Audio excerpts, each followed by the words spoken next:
Berjumpa lagi dengan saya, Heti Yulistina, CGP Angkatan 7 dari SD Negeri 1 Bawang Tirtomulyo, Kabupaten Tulang Bawang, Provinsi Lampung.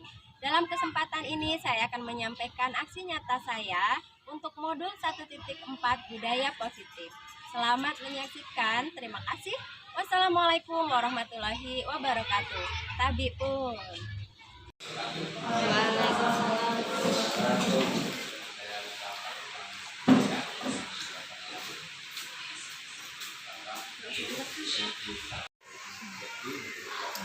Materi yang akan disampaikan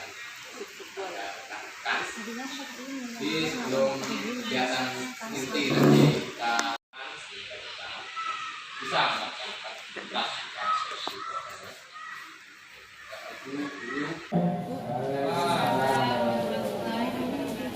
Selamat siang Bapak Ibu guru semua.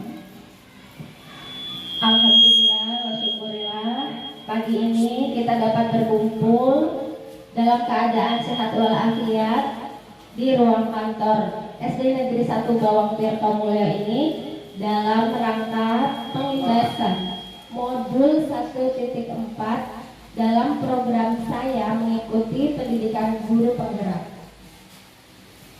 Sebelumnya mari bersama-sama kita memanjatkan puji dan syukur kehadirat Allah Subhanahu wa Ta'ala atas rahmatnya, atas karunia-Nya, sehingga pada saat ini kita masih diberi kesehatan, masih diberi umur yang panjang, sehingga kita masih dapat berkumpul dalam keadaan sehat walafiat. Bapak Ibu semua, mengapa hari ini saya meminta tolong kepada Bapak Ibu untuk hadir di sini? Karena tugas dari saya dalam mengikuti pendidikan guru penggerak, kami sebagai CGP ditugaskan untuk mengimbaskan materi yang telah kami pelajari pada program tersebut kepada rekan-rekan sejawat di sekolah. Tujuannya adalah supaya budaya positif yang telah kami pelajari pada modul 1.4 ini juga diketahui oleh rekan-rekan sejawat di sekolah di mana CGP bertugas. Untuk itu terima kasih saya ucapkan kepada Bapak Mulyono selaku kepala sekolah yang di mana saya bertugas telah mengizinkan saya untuk melaksanakan kegiatan pengibasan bagi rekan-rekan. Terima kasih Pak. Baik, Bapak Ibu semua, sebelum kita masuk ke dalam materi ini, saya ingin mengajak Bapak Ibu semua untuk melakukan ice breathing supaya kita lebih semangat. Bapak Ibu, silakan tangan kanannya dari telunjuknya 1, kemudian tangan kirinya 5. Nah, nanti pada hitungan ketiga ditukar. Yang tangan kiri 1 jari, yang tangan kanan 5 jari. Siap ya Bapak Ibu ya? Siap. Oke. 1, 2, ganti. 1, 2, ganti. Ganti. Ganti. Ganti. Ganti.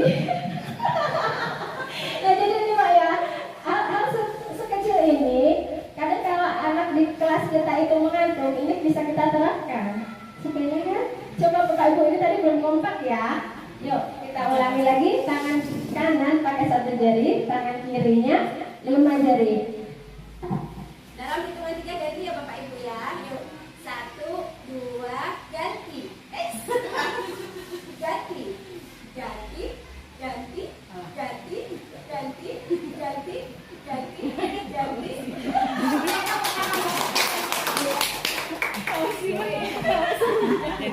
Jadi itu bisa untuk olahraga ringan ketika anak-anak mengantuk di kelas ya Bapak Ibu. Kita mengadakan ice breathing. Nah selanjutnya saya juga ingin membacakan sebuah pantun. Dan saya ingin Bapak Ibu memberikan sesuatu untuk saya dengan mengucapkan cakep. Saya akan membacakan sebuah pantun. Bapak Ibu setelah selesai mengatakan 1 bait, tolong sebutkan cakep. Saya mulai ya Bapak Ibu ya. Jalan-jalan ke kota Bali, tidak lupa membeli hiasan. Terima kasih Bapak Ibu yang pagi ini hadir untuk mengikuti pementasan. Oke, terima kasih. Baik Bapak Ibu, kita akan masuk ke dalam materi yang akan saya sampaikan pada kesempatan pagi ini. Bapak Ibu, materi modul 1.4 ini saya peroleh tepat 2 bulan saat saya mengikuti pendidikan guru penggerak ini. Sebenarnya saya berdiri di sini ini bukan karena saya itu lebih pintar, bukan karena saya itu lebih pandai, tapi karena saya diberi amanah. Alhamdulillah itu lulus pada saat seleksi pendidikan guru penggerak. Nah, di angkatan 7 itu kita sudah bersama-sama mencoba mendaftar. Kebetulan alhamdulillah saya yang lolos dari SD kita. Untuk tahap ini, tahap angkatan 9 ini telah dibuka kembali angkatan untuk guru penggerak dan juga pengajar praktik. Nah, saya berharap Bapak Ibu yang di SIM PKB-nya memang terpanggil atau sudah memenuhi syarat untuk mengikuti pendidikan guru penggerak ini, monggo silahkan diikuti, mendaftarkan diri, karena banyak sekali Bapak Ibu manfaat yang bisa kita peroleh dari mengikuti pendidikan guru penggerak ini. Kalau memang tidak ada niatan kita, kemarin kan ada yang pengetahuannya hanya ikut guru penggerak, ingin jadi kepala sekolah, ingin jadi pengawas. Itu pengetahuan yang sempit Bapak Ibu. Karena menjadi guru penggerak itu sangat banyak sekali manfaatnya, terutama bagi yang belum mengikuti PPG.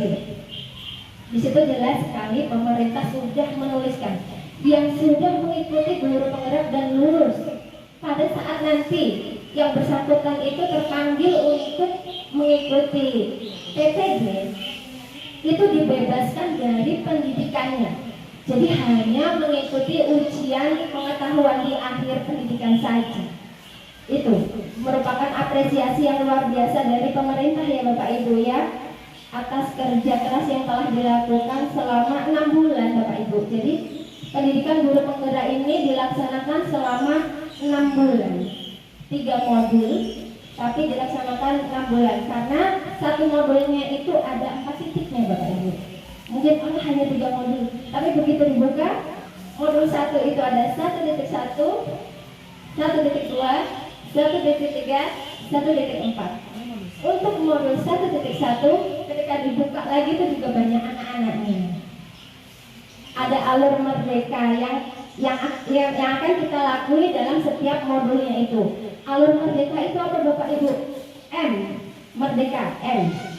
M ini setiap kita mempelajari modul itu namanya ada yang mulai dari diri. M-nya ini mulai dari diri.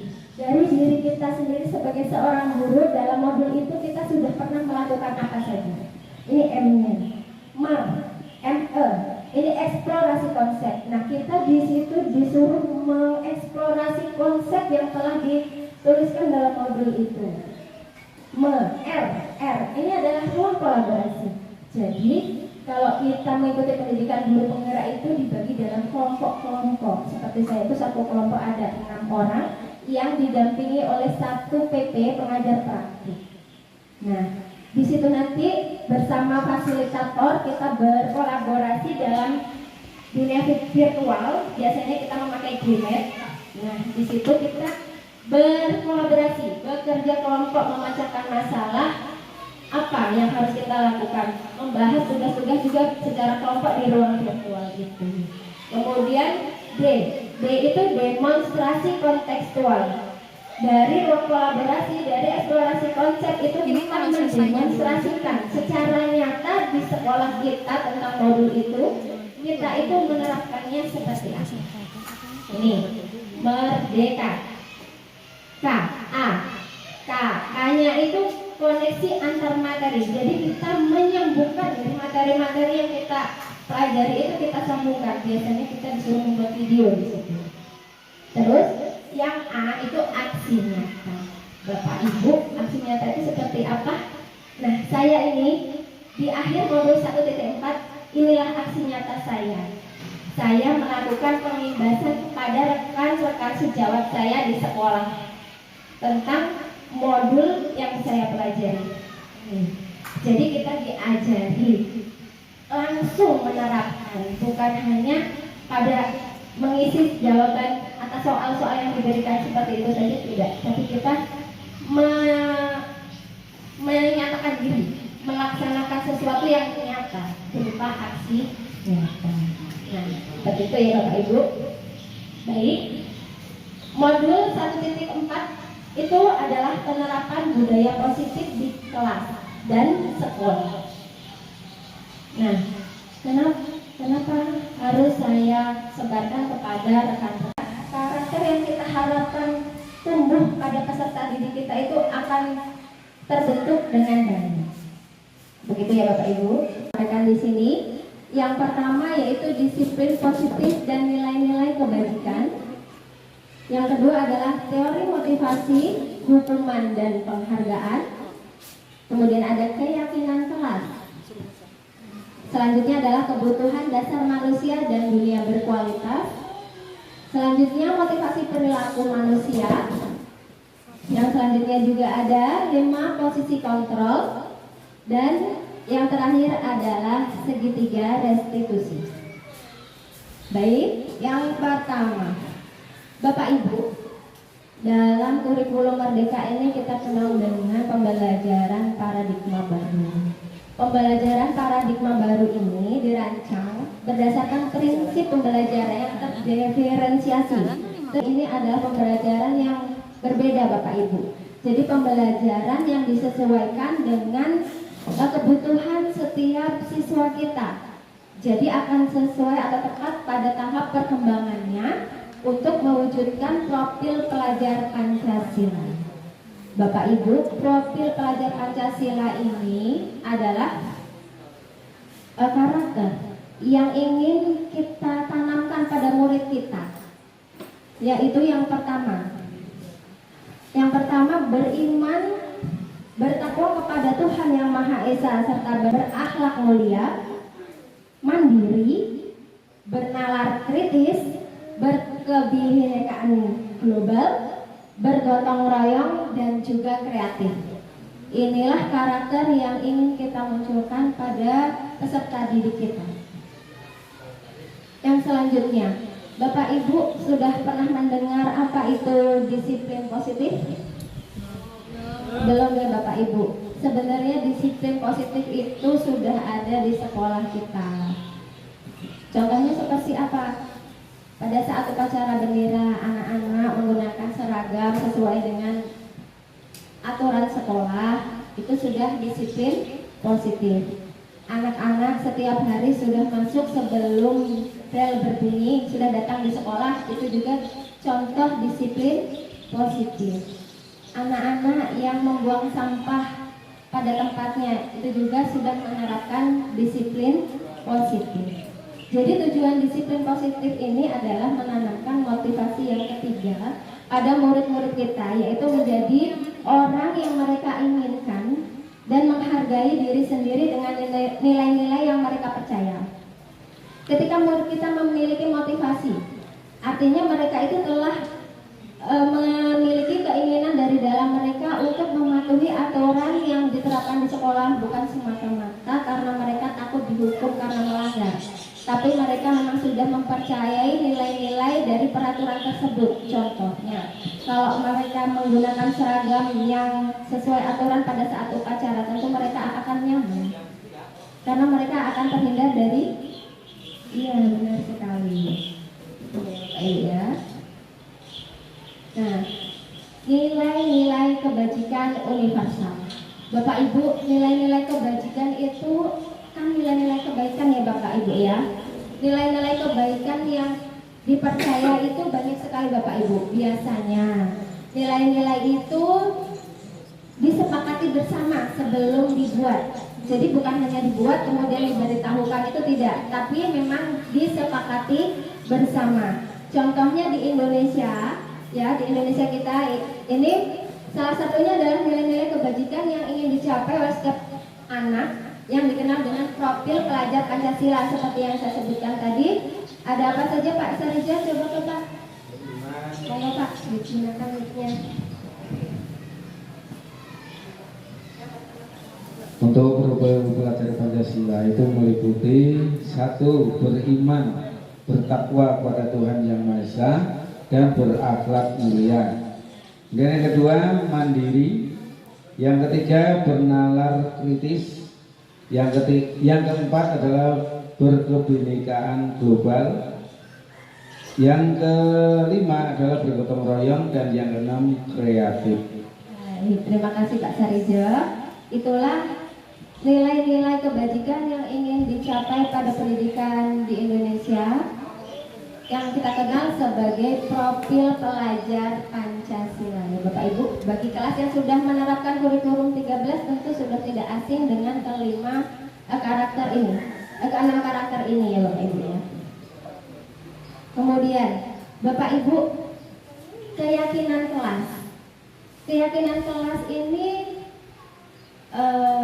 kenapa kok tidak peraturan gitu ya Bapak Ibu? Kenapa kok keyakinan?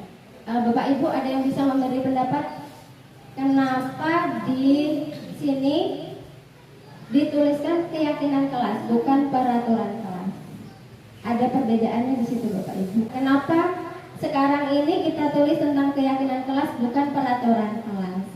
Jadi kalau peraturan kelas pada sebelum-sebelumnya peraturan itu kita yang membuat, guru yang membuat. Kita tuliskan peraturan-peraturan kelas itu, kemudian kita tempel, kita beritahukan pada anak ini aturan kelas kita. Kalau keyakinan kelas, jadi kita buat bersama-sama dengan murid kita di kelas Bapak Ibu. Setiap siswa kita ajak bersama-sama, mereka masing-masing dari mereka kita suruh apa yang ingin mereka terapkan. Keyakinan mereka itu di kelasnya. Jadi setiap anak maju menuliskan satu keyakinan mereka. Setiap anak maju semua, setelah itu nanti baru kita sepakati. Tidak semua tentu Bapak Ibu. Kalau semua kita sepakati itu tidak akan diingat anak keyakinan itu. Pasti ada anak yang menuliskan hal yang sama atau mirip-mirip. Nah, itu kita pilih, kemudian kita kerucutkan menjadi beberapa saja keyakinan itu, 4 atau 5, tidak usah banyak-banyak, yang penting anak itu mewakili peraturan yang ada di kelas kita. Karena sudah kesepakatan bersama, namanya bukan peraturan lagi, namanya sudah keyakinan. Karena yang kita ambil itu adalah berasal dari anak-anak sendiri, dan mereka itu akan meyakininya, tertanam dalam diri mereka untuk mematuhinya. Karena mereka yang membuat, mereka yang menyepakati peraturan tersebut. Jadi Bapak Ibu juga bisa menerapkan di kelas Bapak Ibu. Seandainya, contoh ini Bu ya. Nah, ini adalah keyakinan kelas yang saya susun bersama murid-murid kelas 1 saya di kelas. Tadinya banyak sekali Bapak Ibu, karena murid saya 31, kemudian setiap anak saya suruh tulis apa yang ingin mereka buat aturan di kelas saya. Tapi kemudian dari banyaknya itu saya kerucutkan menjadi 3 ini. Yang pertama, percaya dan menghormati orang lain serta barang miliknya. Karena kelas 1 rawan sekali Bapak Ibu, olo-olo seperti itu sering kali terjadi. Makanya yang saya angkat dari beberapa yang mereka tuliskan itu adalah menghormati orang lain dan barang miliknya. Jadi kami membiasakan kalau mau pinjam barang sepele seperti pensil atau penghapus, itu harus permisi dulu sama yang punya. Karena banyak sekali keluhan dari wali murid itu setiap hari anaknya kehilangan pensil, kehilangan penghapus. Seperti itu karena belum ada rasa menghargai bahwa itu milik orang lain. Nah, ini nilai keyakinan yang kami sepakati untuk yang pertama. Kemudian yang kedua adalah senantiasa membantu. Kenapa nilai ini saya munculkan bersama-sama murid saya? Karena kelas 1 itu, terutama kalau piket itu belum bisa bersih tanpa dibantu gurunya, tanpa minta dibantu temannya. Apalagi kalau sehari cuma 5 anak, itu untuk kelas 1 itu belum cukup. Makanya saya tuliskan keyakinan ini bahwa walaupun mereka tidak piket pada hari itu, mereka bisa membantu temannya yang hari itu piket. Nah, kemudian keyakinan yang selanjutnya adalah setiap anggota perlu merasa senang, perlu merasa aman dalam belajar dan melakukan tugas. Jadi tagihan yang saya berikan pada murid saya itu saya buat berbeda-beda Bapak Ibu, sesuai dengan yang mereka sanggupi. Seperti yang kemarin pada waktu hari guru itu, bahasa Indonesianya mereka saya bebaskan untuk membuat gambar guru bersama mereka sedang belajar, atau mereka membuat puisi, atau mereka menyanyikan sebuah lagu. Jadi ada 3 pilihan, mana yang mereka sanggup. Jadi mereka mengerjakan tugas pun itu senang karena disesuaikan dengan kemampuan mereka gitu. Kemudian merasa aman itu seperti ini. Jadi kita itu kan sebagai guru bertanggung jawab ketika mereka berada di kelas. Nah, kita yang harus benar-benar sensitif Bapak Ibu, di kelas kita itu tipe-tipe murid kita seperti apa. Nah, kebetulan di kelas saya itu ada satu siswa yang dia itu kurang berani, dia itu takut, bahkan istirahat pun tidak pernah keluar. Nah, kita harus sensitif pada murid-murid yang seperti itu. Kita harus tahu jangan sampai ada pembulian di kelas kita. Nah, jadi anak-anak yang dengan kondisi seperti itu dia merasa aman di sekolah karena ada teman-temannya yang menjaga dan ada gurunya yang menjaganya. Itu ya Bapak Ibu ya. Kalau untuk kelas lebih tinggi bisa lebih kompleks lagi Bapak Ibu, keyakinan yang mereka tuliskan nantinya bukan sesederhana yang seperti saya tuliskan ini, karena kelas 1 masih seperti ini gitu. Jadi kalau Bapak Ibu di kelas yang lebih tinggi mungkin nanti mereka akan menuliskan hal-hal yang lebih kompleks lagi. Selanjutnya, nah Bapak Ibu, 5 kebutuhan dasar manusia. Ibu Desi silakan tolong dibaca 5 kebutuhan dasar manusia itu apa sih? 5 kebutuhan dasar manusia. Yang pertama belonging, power, freedom, fun, dan survival. Baik, terima kasih Bu Desi ya. Itu adalah 5 kebutuhan dasar manusia. Yang pertama survival. Survival itu adalah kebutuhan bertahan hidup. Kebutuhan bertahan hidup ini berkenaan dengan kebutuhan biologis kita Bapak Ibu. Contohnya adalah dalam memenuhi kebutuhan makanan, pakaian, tempat tinggal, ini masuk ke dalam kebutuhan survival ini. Ini adalah kebutuhan yang bersifat biologis. Kemudian belonging. Dari logonya saja kita sudah tahu. Loh, ini belonging Bapak Ibu apa ini kira-kira? Yang tahu bahasa Inggris? Kebutuhan akan kasih sayang dan rasa diterima. Itu fun. Apa ya Bapak Ibu fun? Iya, fun itu adalah kesenangan. Fun itu adalah kebutuhan kesenangan. Kemudian power, Bapak Ibu, power? Iya, kekuatan atau penguasaan. Itu pasti semua orang punya kan rasa ini. Kemudian freedom Bapak Ibu, freedom. Kebebasan merdeka. Iya, kebebasan merdeka, bagus sekali Pak Sarijo. Nah, kelima kebutuhan dasar manusia inilah Bapak Ibu yang mendasari seseorang itu melakukan tindakan. Entah itu tindakan positif, entah itu tindakan negatif. Dasar mereka melakukan tindakan itu adalah untuk memenuhi kebutuhan dasar ini Bapak Ibu. Nah, kebutuhan dasar ini menjadi motif dari tindakan manusia baik murid maupun guru. Semua orang pasti punya 5 kebutuhan dasar ini. Kemudian pelanggaran terhadap peraturan dan tindakan yang tidak sesuai dengan nilai kebajikan itu adalah dampak dari tidak terpenuhinya salah satu kebutuhan dasar tadi Bapak Ibu. Jadi peran sekolah dan guru sangat diperlukan dalam upaya menciptakan lingkungan belajar dan pemenuhan kebutuhan anak yang beragam. Nah, dunia berkualitas. Dunia berkualitas adalah tempat khusus dalam pikiran Anda, tempat menyimpan gambaran representasi dari semua yang Anda inginkan. Bisa berisi orang-orang yang kita sayangi, hal-hal apa saja yang terbaik dalam hidup Anda, kemudian hal yang membuat Anda merasa bahagia, itu adalah dunia berkualitas. Jadi dunia berkualitas bagi seseorang itu berbeda-beda Bapak Ibu.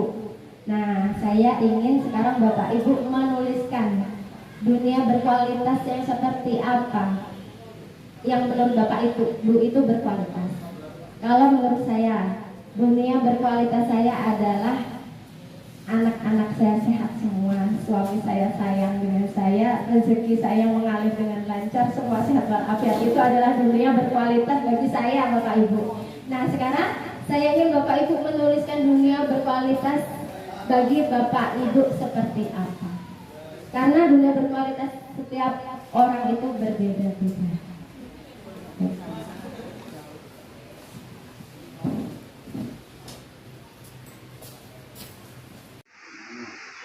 Siap.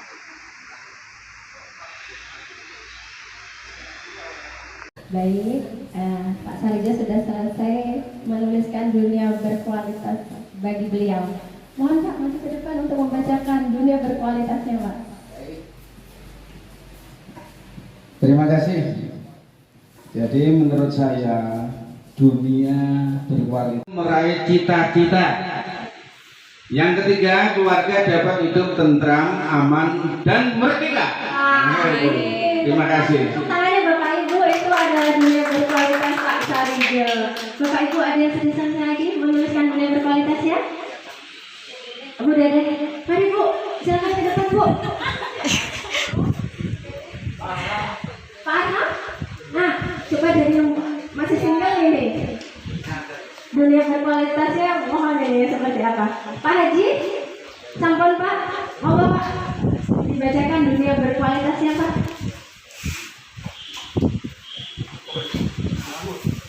Bismillahirrahmanirrahim.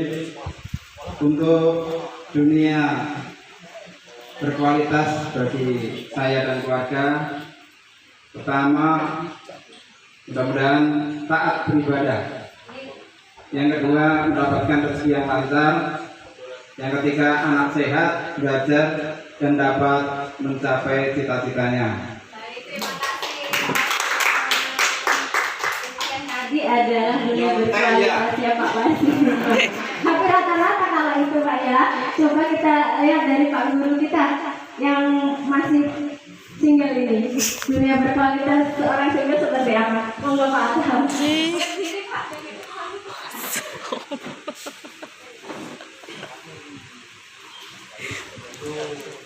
Dunia berkualitas menurut saya, yang pertama orang tua dan keluarga saya sehat, terus bisa membahagiakan orang tua, mendapatkan pekerjaan yang bagus dan menyenangkan, terus mendapatkan jodoh yang soleh.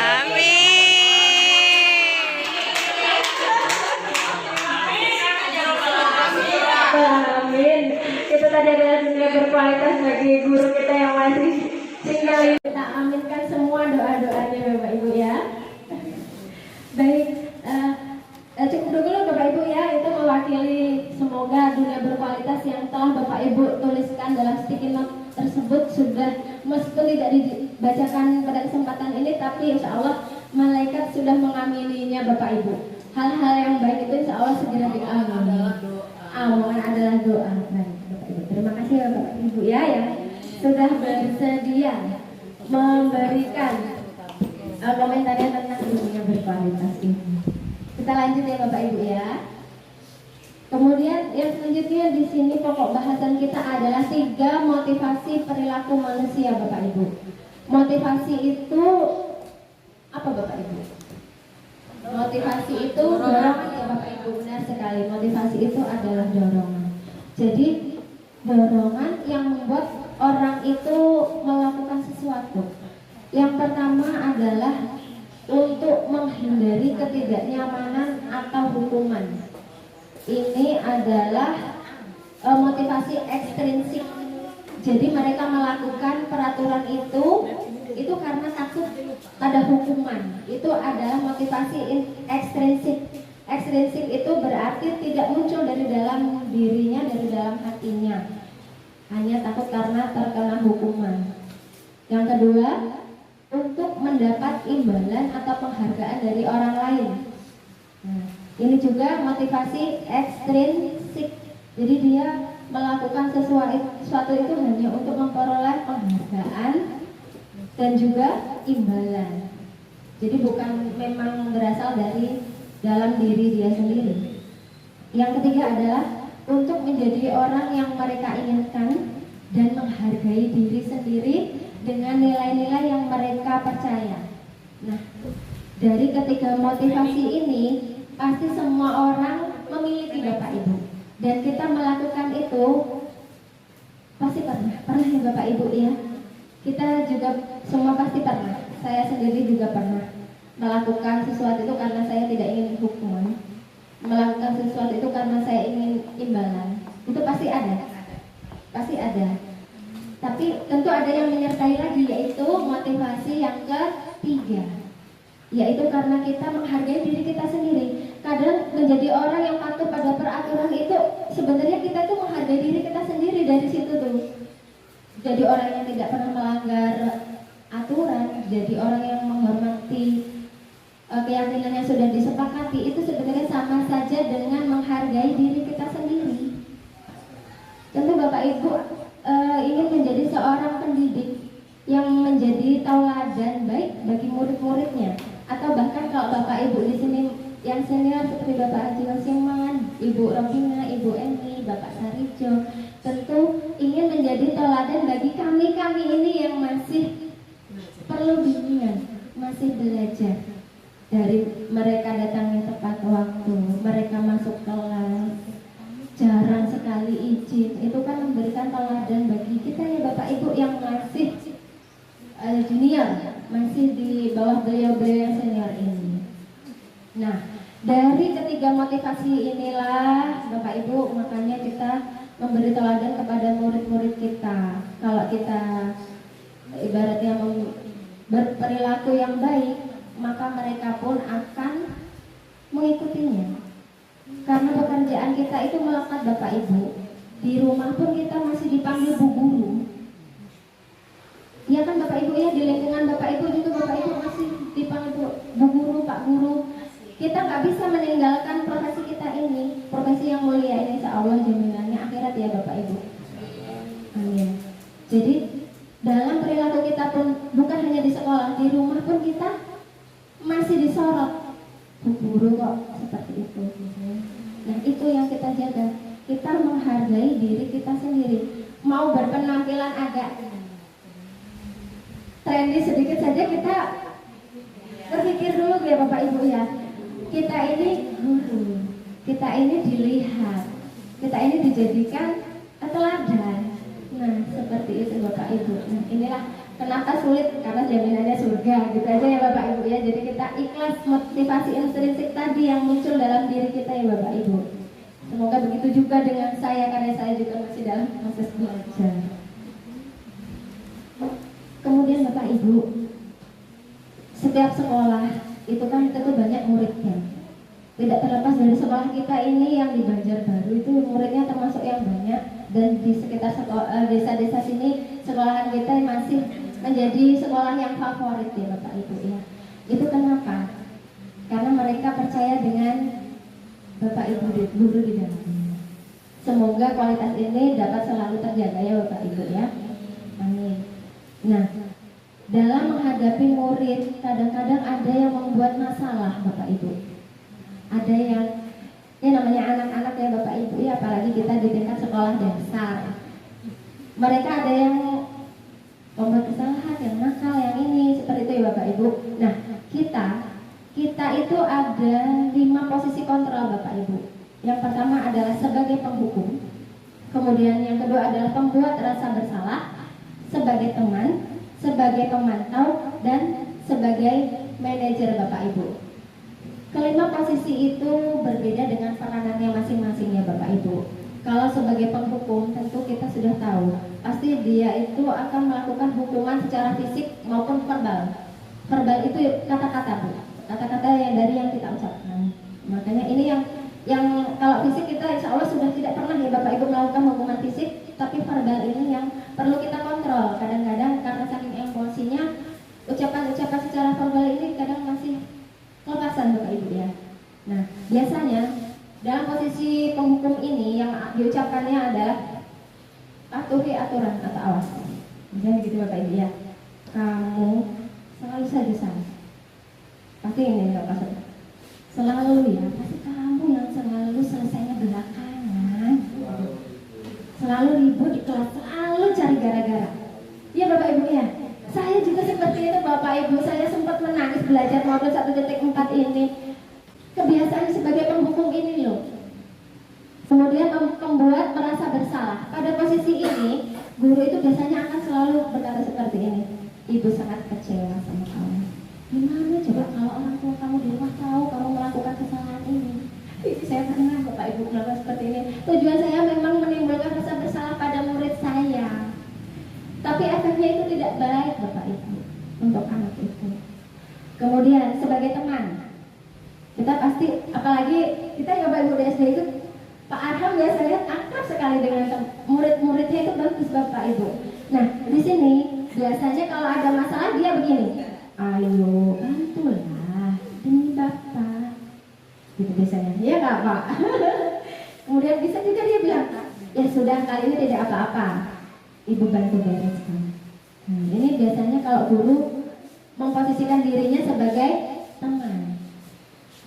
Bagus Bapak Ibu tidak ada hukuman, tapi nanti dia nurutnya sama guru itu saja. Ketika guru yang lain mengingatkan dia tidak akan turun, nggak apa-apa. Tapi memang nanti ada saatnya kita menghadapi masalah yang kita itu memang harus kembali kepada posisi teman. Ada Bapak Ibu. Jadi tergantung anak yang kita hadapi, kita ambil posisi kontrol ini. Yang selanjutnya adalah pemantau. Nah, ini adalah sekolah yang sudah menerapkan peraturan, kemudian guru itu tidak mau ambil risiko, tidak mau pusing. Nah, dia sebagai pemantau, biasanya dia akan berkata seperti ini. Apa yang telah kamu lakukan? Kamu tahu kan sanksinya dan konsekuensinya apa kalau kamu melanggar ini? Nah, udah. Itu dikembalikan lagi pada peraturan-peraturan yang ada di sekolahnya. Anak itu sudah tahu kalau tidak pakai seragam kopet dia harus berdiri terpisah dari kelasnya. Jadi seperti itu ya Bapak Ibu.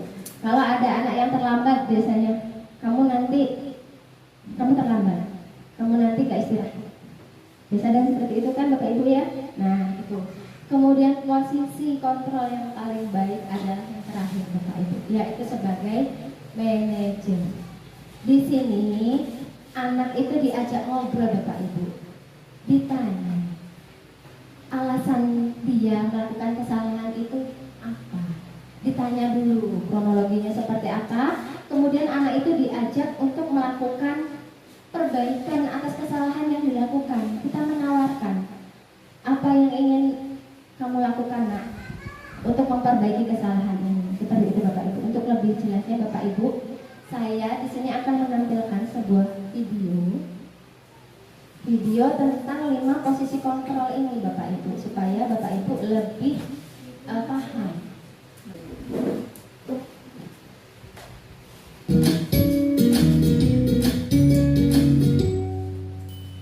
Salam bahagia Ibu dan Bapak guru hebat. Dalam penerapan disiplin positif restitusi, salah satu program yang dikembangkan adalah 5 posisi kontrol. 5 posisi kontrol dalam restitusi adalah proses perjalanan seorang pendidik agar dapat mengenali dirinya. Pada video kali ini, kita akan membahas tentang 5 posisi kontrol yang dikembangkan oleh Diane Dawson dan contoh penerapannya.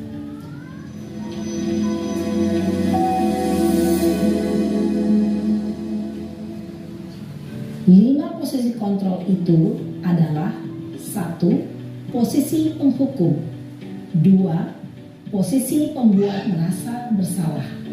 3. Posisi teman. 4. Posisi pemantau atau monitor. Dan 5. Posisi manajer. Untuk lebih memahami kelima posisi tersebut, mari kita saksikan kasus Naren yang terlambat hadir 20 menit di sekolah dan melihat bagaimana kelima posisi kontrol dalam menghadapi masalah tersebut.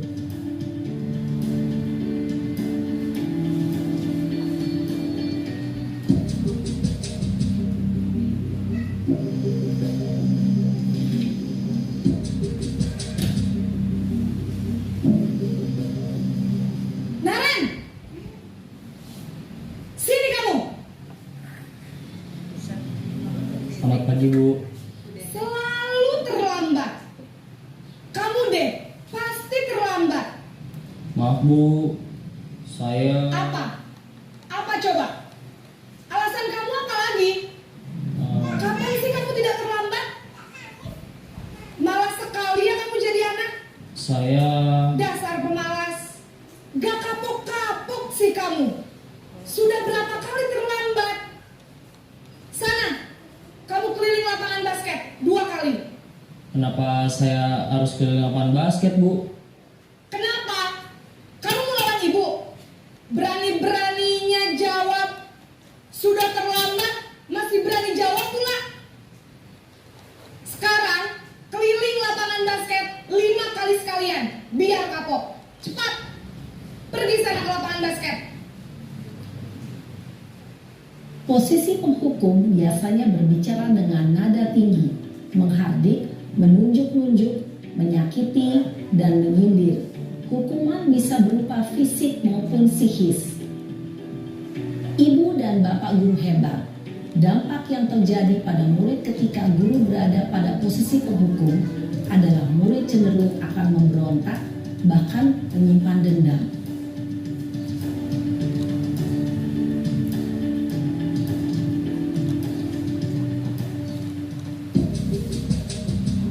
Ini yang membuat merasa bersalah ya Bapak Ibu, contohnya seperti ini. Naren!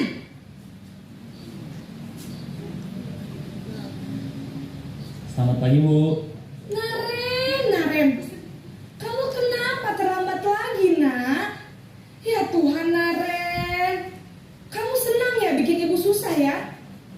Kalau kamu terlambat lagi, nanti ibu yang ditegur bapak kepala sekolah, nak. Disangka ibu tidak bisa membina kamu.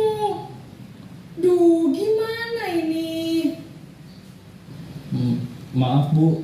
Duh, Gusti Naren. Kamu suka ya kalau ibu ditegur bapak kepala sekolah? Terus, sekarang ibu harus tulis apa yang di buku absen? Selamat pagi, Bu. Wah, sudah jam berapa ini, nak? Terlambat lagi ya, sayang. Iya, Bu. Habis ibu saya lupa membangunkan saya, Bu. Kamu malah menyalahkan ibu kamu. Kamu bukannya anak yang larinya paling kencang. Kok terlambat sih? Iya, Bu. Saya memang terlambat bangun tadi. Jadi, biarpun saya lari kencang, tetap gak kekejar, Bu. Ya sudah sana. Nanti lain kali larinya lebih kencang lagi ya. Biar gak terlambat lagi. Bikin seneng ibu. Demi ibu. Bisa kan? Bisa lah, Bu. Ya sudah sana masuk kelas. Ibu beresin urusan absen kamu. Kamu ini ada-ada saja. Dalam posisi teman, guru berbicara dengan nada suara ramah, akrab, cenderung bersenda gurau untuk menjaga suasana tetap santai. Murid akan merasa senang, aman, dan akrab dengan guru. Identitas yang tercipta adalah identitas sukses atau berhasil. Namun, perlu diingat, karena ini masih dorongan eksternal, maka ada faktor ketergantungan dari murid kepada orang tertentu. Di sini guru absennya, sehingga di lain waktu murid bisa berperilaku baik, namun hanya kepada orang-orang tertentu saja.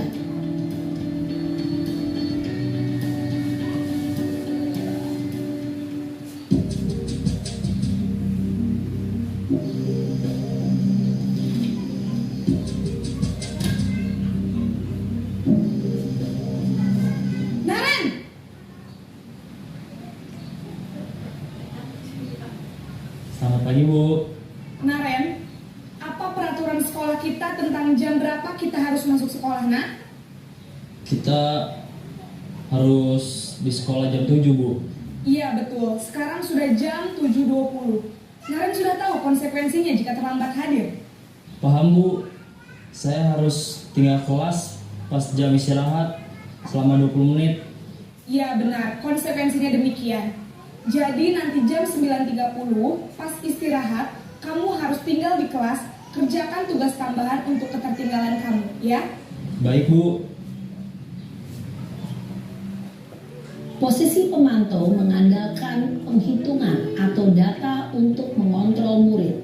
Guru mengarahkan murid berdasarkan peraturan dan konsekuensi. Seorang pemantau menunjukkan bahasa tubuh dan ekspresi wajah yang datar dan cenderung formal.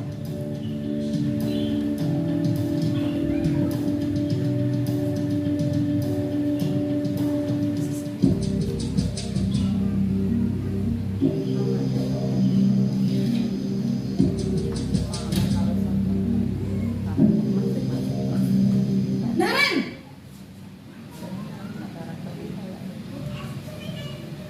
Selamat pagi, Bu. Selamat pagi, Naren. Maaf, Bu. Saya Posisi terlambat. manajer ya Bapak Ya, Ibu. sekolah masuknya jam 7, sekarang sudah jam 7.20. Jadi sekarang bagaimana ini, Naren? Maaf, Bu. Saya lupa setel alarm saya semalam. Baiklah, menurut kamu, keyakinan sekolah yang mana yang perlu kamu tingkatkan? Menghargai diri sendiri dan orang lain mungkin ya, Bu. Setuju. Jadi, apakah Naren meyakini prinsip saling menghormati tersebut? Iya, Bu. Saya meyakininya. Apakah Naren bersedia memperbaiki masalah keterlambatan ini? Bersedia, Bu. Bagaimana kamu akan perbaiki masalah keterlambatan ini? Saya akan coba untuk tidak lupa menyetel alarm saya, Bu. Baik, kalau Naren lupa menyetel alarm di rumah, ada orang yang kira-kira bisa bantu mengingatkan tidak? Ada, Bu. Kakak saya, Kak Emma. Ada lagi selain Kak Emma? Selain Kak Emma, ada ibu saya. Baik, jadi yang mengingatkan Naren adalah Kak Emma dan ibu kamu ya? Kira-kira akan mulai setel alarm kapan nih, Naren? Setelah pulang sekolah, akan segera saya lakukan. Baik, jadi Naren akan setel alarm untuk bangun besok pagi dan akan diingatkan oleh kakak dan ibunda Naren ya. Ada lagi yang mungkin perlu dilakukan, Naren, agar tidak terlambat bangun lagi. Tidak ada, Bu. Baik, Naren, terima kasih untuk kerjasama kamu. Sekarang kamu perlu kembali ke kelas untuk belajar. Baik, Bu. Terima kasih. Posisi manajer adalah posisi kontrol yang disarankan untuk membimbing murid memiliki sikap disiplin yang positif, yaitu murid yang mandiri, bertanggung jawab, dan dapat memecahkan masalah. Tujuan dari posisi ini adalah agar murid dapat berefleksi atas tindakannya. Guru akan dengan tulus memberikan pertanyaan-pertanyaan bermakna, sehingga membuat murid dapat belajar dari kesalahannya dan mencari sebuah solusi untuk menyelesaikannya. Ibu dan Bapak guru hebat, setelah mengamati adegan kelima posisi kontrol tadi, kira-kira posisi mana yang paling ideal? Posisi mana yang dapat menunjang motivasi intrinsik murid? Ya, tentu posisi manajer. Posisi ini memang posisi ideal yang ingin dituju setiap pendidik. Pada posisi inilah, guru dapat menerapkan disiplin positif yang berpihak pada murid, yang memerdekakan murid. Perjalanan seorang pendidik tentunya tidak mudah untuk sampai pada posisi seorang manajer. Namun, tujuan kita pasti, yaitu menciptakan murid-murid yang mandiri, merdeka, dan bertanggung jawab. Semoga penggambaran 5 posisi kontrol yang telah diperlihatkan ini dapat menjadi ajang refleksi bagi kita semua, agar dapat terus mengasah dan menerapkan disiplin positif yang memerdekakan murid. Mari terus berlatih dan bersemangat. Selamat menerapkan. Salam dan bahagia Ibu dan Bapak Guru hebat.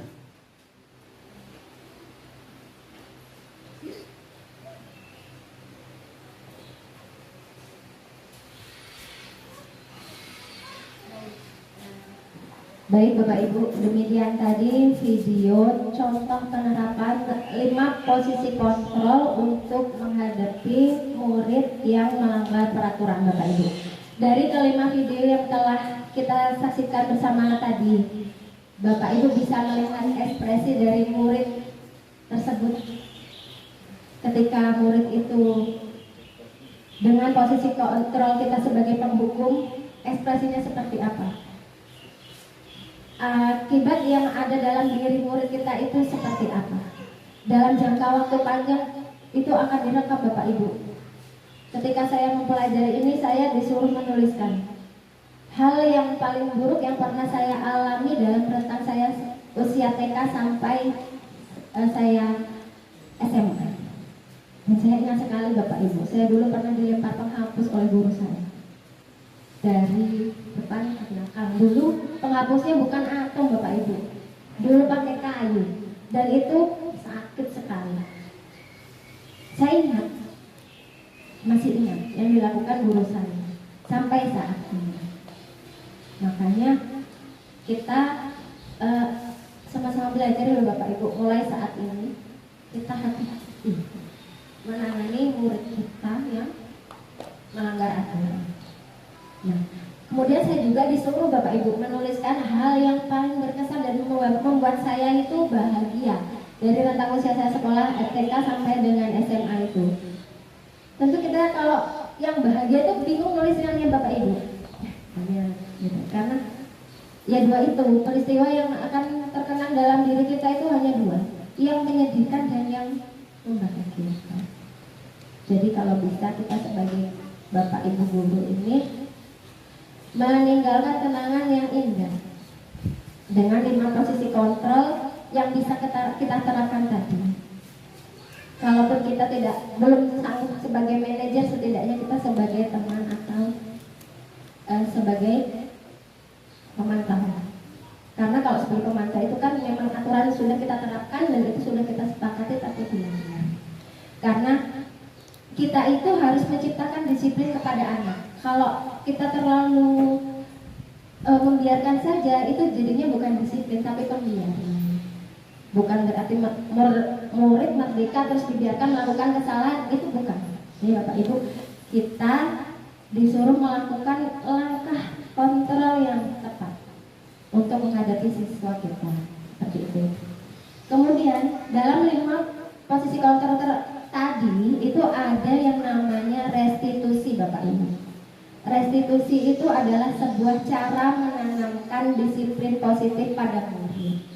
Contohnya dalam posisi manajer tadi itu telah diterapkan restitusi dengan menanyakan alasan kenapa dia datang terlambat. Kemudian apa solusi dia untuk mengatasi supaya masalah itu tidak terulang lagi. Tadi ditanyakan seperti itu kan, katanya dia akan menyetel alarm supaya bangunnya tidak kesiangan. Nah, itu adalah tahap-tahap restitusi yang sempurna, adalah yang dalam posisi kontrol sebagai manajer tadi. Nah, kalau restitusi itu apa sih? Proses menciptakan kondisi bagi murid untuk memperbaiki kesalahan mereka, sehingga mereka itu bisa kembali pada kelompoknya dengan karakter yang lebih kuat, maksudnya dengan karakter yang lebih baik. Itu menurut dosen ya Bapak Ibu.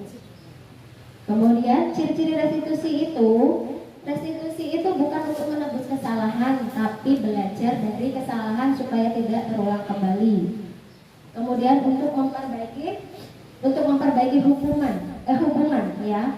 Restitusi juga bukan paksaan tapi tawaran. Jadi anak ketika dalam menghadapi masalah, ada kan yang emosinya menggebu-gebu Bapak Ibu.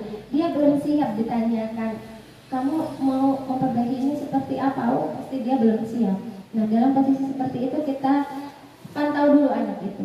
Ketika dia tenang, baru kita lakukan restitusi.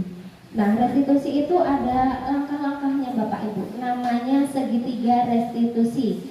Segitiga restitusi tentu saja mempunyai 3 sisi.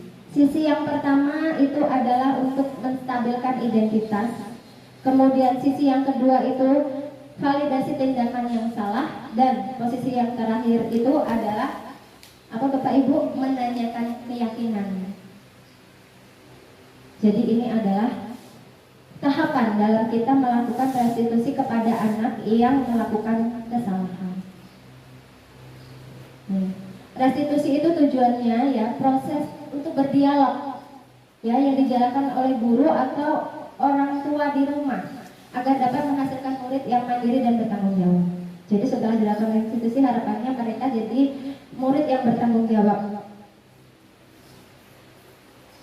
Nah, di sini juga akan saya tampilkan lagi satu video sebelum untuk mengakhiri pertemuan ini. Bapak Ibu, bagaimana sih cara kita melakukan restitusi? Restitusi.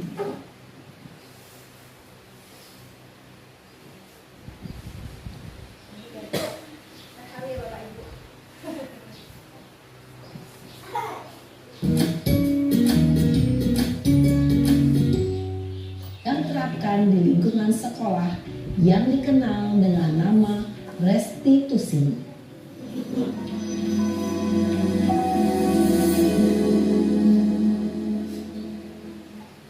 Restitusi dikembangkan oleh pakar pendidikan Diane Gosson berlandaskan pada teori kontrol Dr. William Blaser. Segitiga restitusi adalah suatu proses dialog yang dijalankan oleh guru atau orang tua agar dapat menghasilkan murid yang mandiri dan bertanggung jawab. Pada saat guru di posisi manajer, aspek yang dikembangkan pada murid adalah motivasi intrinsik, sehingga penanaman nilai-nilai kebajikan dapat tumbuh dan berkembang menjadi suatu kebiasaan positif yang akhirnya membentuk karakter murid. Proses dialog ini terdiri dari 3 langkah yang digambarkan pada ketiga sisi pada segitiga restitusi. Sisi pertama adalah menstabilkan identitas. Sisi yang kedua adalah validasi tindakan yang salah. Dan sisi yang ketiga adalah menanyakan keyakinan. Ibu dan Bapak guru, berikut ini akan ditunjukkan bagaimana seorang guru berada dalam posisi manajer menggunakan penerapan segitiga restitusi.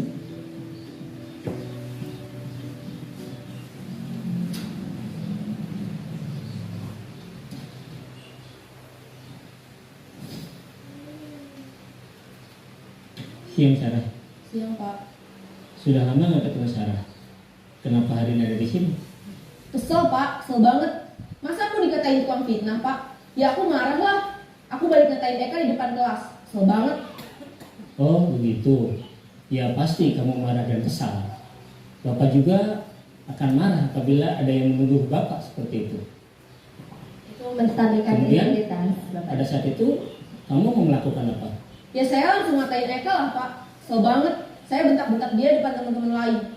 Oh begitu. Pasti kamu melakukan seperti itu karena suatu alasan tertentu bukan? Iyalah, masa saya diam saja Pak? Ya saya bela diri lah. Masa saya dituduh tukang fitnah? Ya wajar lah. Mempertahankan harga diri itu sesuatu yang penting buat kamu. Untung kamu tidak bertindak lebih gegabah lagi. Hanya membentak-bentak. Iya Pak. Untung saya masih bersabar dan hanya membentak saja. Sudah gemes padahal. Saya pasti bela diri lah. Ya pasti ya. Tapi kamu memilih untuk tetap bertahan dan bersabar. Kamu memilih untuk tidak berbuat lebih parah lagi bukan? Iya. Nah, sekarang coba kita lihat lagi tindakan kamu yang bentak-bentak Eka di kelas. Tindakan kamu itu kira-kira sesuai dengan keyakinan kelas atau prinsip kamu tidak? Enggak lah Pak. Capek Pak jadi pemarah. Jadi keyakinan atau prinsip mana yang kurang sesuai dengan keinginan kamu? Ya, saya sebenarnya sangat menghargai orang lain. Mungkin saat itu saya menjadi emosi, jadi tidak menunjukkan sikap itu. Kamu meyakini tidak? Menghargai orang lain itu penting buat kamu. Yakinlah Pak. Iya, setuju. Kita harus saling menghargai. Namun, ada juga keyakinan yang kita sepakati yang perlu kita jalankan apabila kita sedang marah, bukan? Ya, saya bisa lebih proaktif, mulai dengan diri sendiri. Saya bisa jadi lebih bersabar, mengambil waktu jeda untuk berpikir mau apa selanjutnya. Kira-kira kamu bersedia memperbaiki masalah ini tidak? Bersedia, Pak. Kalau kamu memperbaiki masalah ini, kamu akan menjadi orang seperti apa? Saya akan menjadi orang yang bertanggung jawab kali ya, Pak. Dan senantiasa proaktif. Iya, menurut kamu bagaimana rasanya menjadi orang seperti itu? Ya nyaman lah, bangga bisa bersabar dan menahan diri. Baiklah kalau begitu. Yuk kita pikirkan bagaimana memperbaiki masalah ini.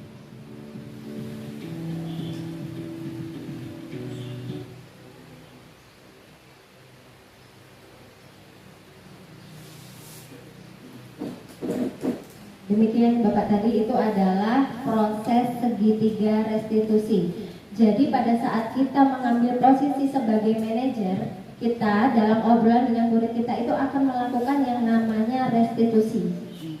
Prosesnya ya seperti itu tadi Bapak Ibu, kita harus menstabilkan identitas murid yang melakukan kesalahan, kemudian memvalidasi tindakan yang salah, dan yang terakhir adalah menanyakan keyakinan. Setelah melalui 3 sisi ini tadi, nanti pelan-pelan murid itu akan mereda.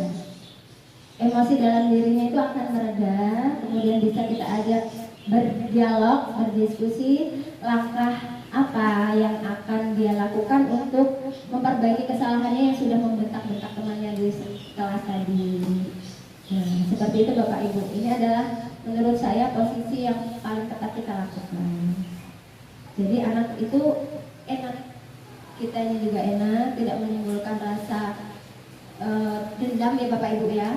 Anak juga bisa memikirkan solusi dari permasalahan yang ditimbulkannya. Seperti itu. Jadi terima kasih Bapak Ibu. Kemudian materi yang saya sampaikan.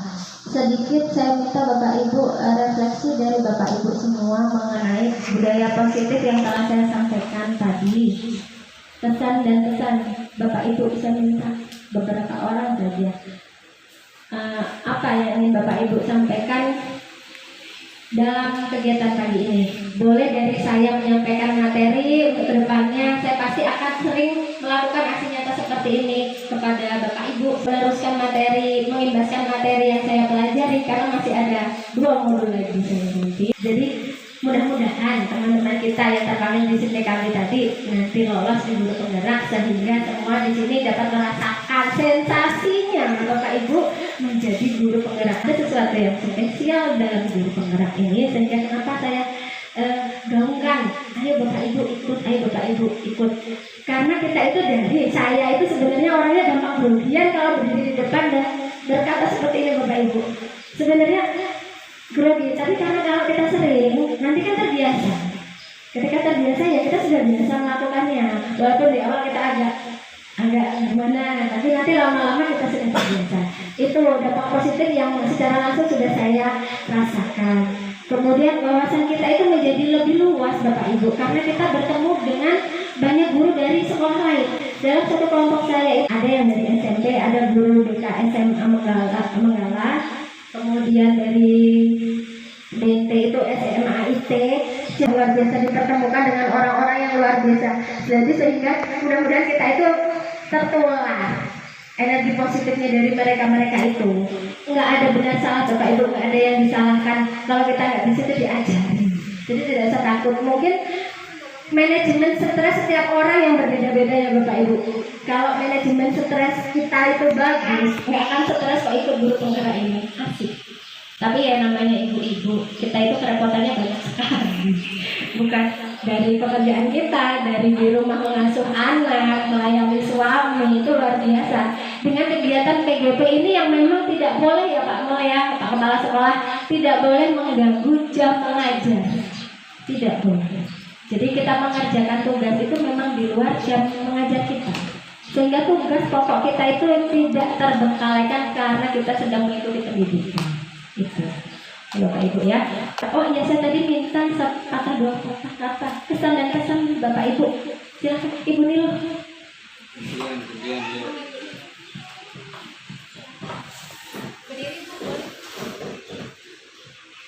Selamat pagi rekan-rekan Bapak Ibu guru. Pagi. Jadi sangat terkesan sekali ya saya mendengarkan Bu Heti tadi. Jadi sebenarnya yang saya pikirkan dari kata-kata motivasi dari Bu Heti tadi itu untuk diri saya. Jadi bagaimana saya mendidik anak saya di rumah yang pertama gitu. Jadi sangat-sangat luar biasa hal-hal yang seharusnya kita terapkan untuk anak-anak, bukan hanya di sekolah tetapi di rumah. Itu untuk anak saya pribadi. Jadi saya merasa benar-benar ternyata selama ini yang saya lakukan itu salah seperti itu. Jadi di dalam pikiran saya, jadi saya harus memotivasi diri saya agar lebih bersabar lagi untuk menghadapi. Mungkin kalau bagi saya itu adalah kenakalan ya, tetapi sebenarnya itu adalah kecerdasannya mereka seperti itu. Jadi yang terpenting bagi seorang pendidik itu adalah bagaimana kita mengontrol emosi diri kita sendiri sebelum kita mengajar seperti itu. Jadi itu kesan yang saya dapatkan di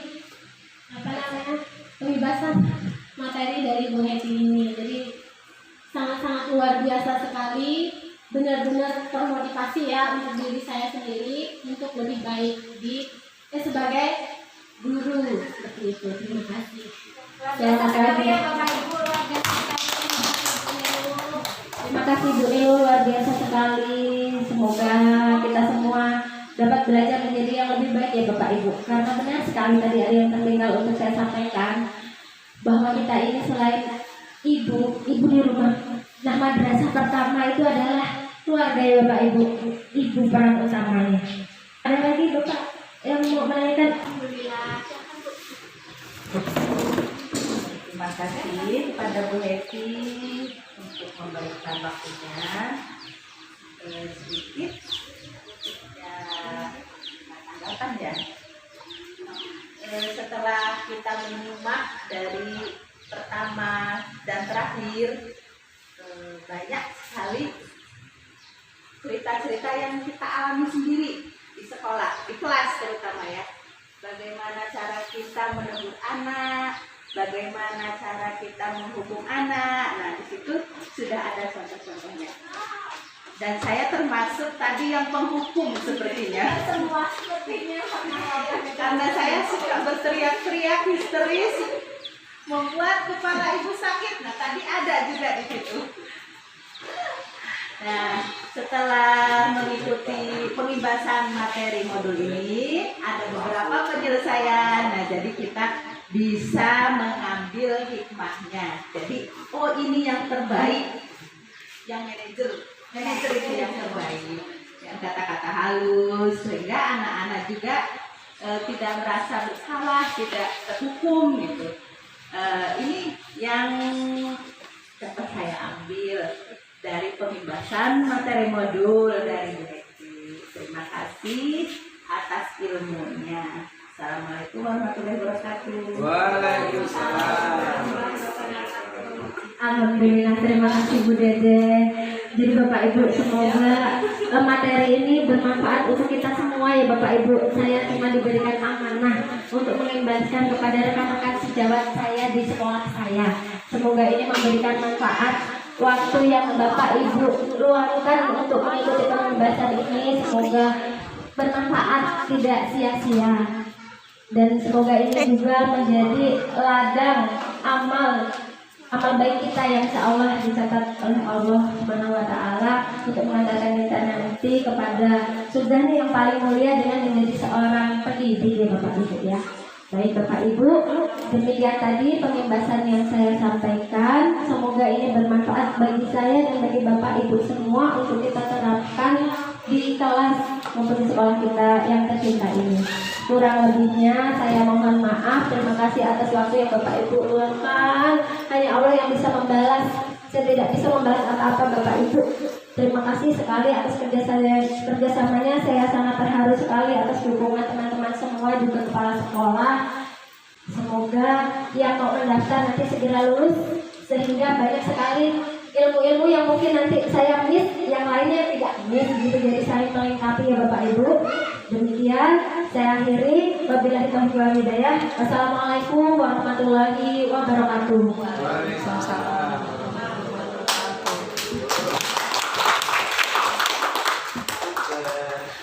Terima kasih Bapak Ibu.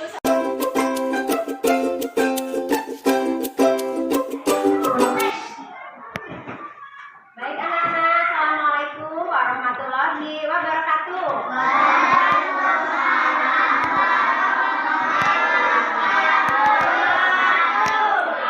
Selamat pagi anak-anak yang hebat. Selamat pagi. Apa kabarnya pagi ini? Baik, alhamdulillah. Baik anak-anak, hari ini kita akan membuat keyakinan kelas. Nah, apa itu keyakinan kelas? Kalian tahu tidak keyakinan kelas apa? Nggak tahu. Baik, guru kasih tahu ya. Keyakinan kelas itu adalah aturan-aturan yang harus kalian sepakati. Jadi kalian membuat kesepakatan itu hal-hal yang menurut kalian perlu diyakini, kemudian menjadi kesepakatan kalian untuk dipatuhi di kelas. Supaya apa? Supaya pembelajaran kita di kelas berjalan dengan lancar, berjalan dengan tertib ya. Itu nanti kalian silakan tulis keyakinan kelas menurut kalian apa yang harus kita ciptakan di kelas ini. Kemudian nanti kita sepakati bersama ya. Oke. Baik anak-anak, sekarang Bu Guru akan membagikan nanti kertas ini. Silakan kalian tulis di kertas ini. Kira-kira keyakinan apa yang menurut kalian perlu kita sepakati di kelas kita ya? Ya. Ya, boleh. Tulis ya, Nak ya. Ya.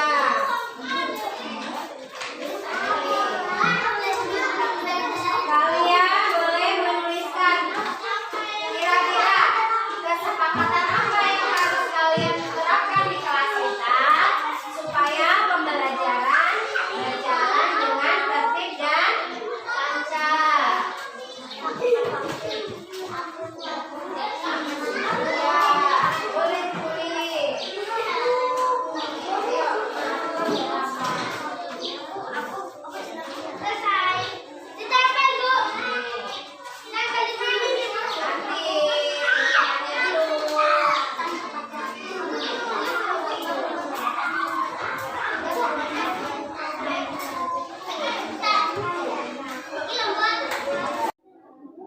Ya, datang tepat waktu. Boleh, silakan ditulis. Apa, Nak? Ya, boleh.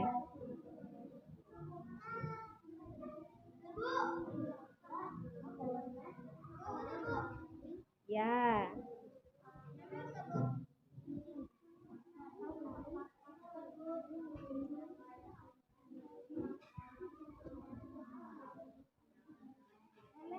Sudah ditulis? Ya, nanti dulu ya.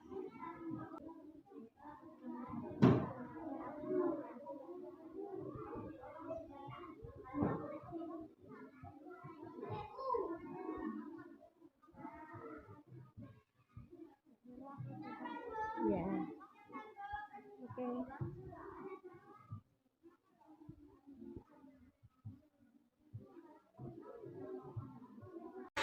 Baiklah anak-anak, sudah selesai menuliskannya. Sudah selesai, berarti secara berurutan nanti silakan ditempel di papan tulis ini ya. Berurutan ya, mulai dari yang baris sebelah sini. Boleh ditempel ya.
Nama saya Zudi, saya kelas 1A. Assalamualaikum wabarakatuh. Nama saya Zaina, saya kelas 1A. Assalamualaikum warahmatullahi wabarakatuh. Nama saya Alfan, saya kelas 1A. Bagaimana perasaan kalian setelah membuat keyakinan kelas? Rasanya asik dan menyenangkan. Menurutmu, mengapa pembuatan keyakinan kelas penting dilakukan?